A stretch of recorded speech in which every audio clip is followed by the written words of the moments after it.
Have you ever watched something and just sat in silence for 5 minutes afterward, unable to process what you just witnessed?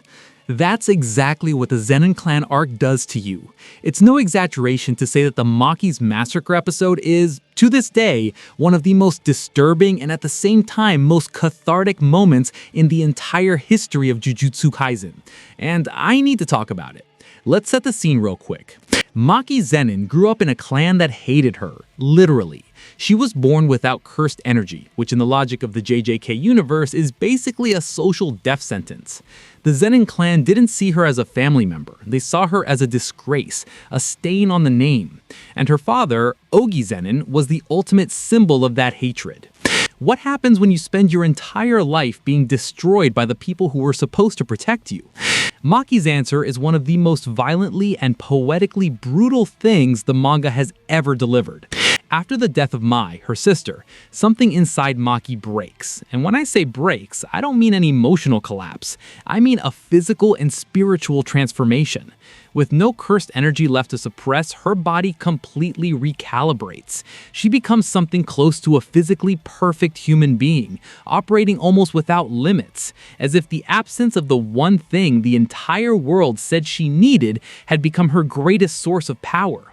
And then the massacre begins. Maki walks into the Zenin clan alone. No allies, no elaborate plan, no dramatic speech. Just her, a spear, and a debt to collect from every single person who was part of the machine that destroyed her and her sister. The sequence is staggering. She cuts through soldiers, executors, clan members, one by one. No hesitation, no mercy. And the most disturbing part isn't the violence itself, it's the coldness. Maki isn't angry, she isn't crying, she isn't screaming. She's just completing a task, as if it were the only thing in the world that still made sense. The confrontation with her father is the heaviest moment of all. Ogi Zenin was the man who sent his own daughters to the sunken prison to die, not as punishment, as convenience. He wanted to dispose of them in the coldest way possible.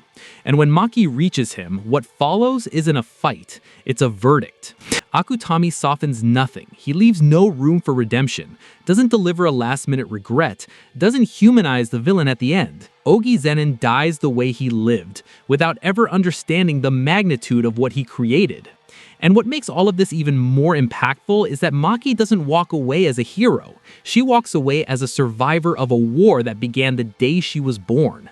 The massacre isn't triumph, it's grief with a body count. Gege Akutami did something rare in fiction. He showed that systems of oppression, even within a family, leave wounds that can't be healed with words. Sometimes the only way forward is to walk straight through the fire. But here's something that stayed with me ever since. If Maki had to lose absolutely everything to become who she is, what does that say about the price we pay to finally be free?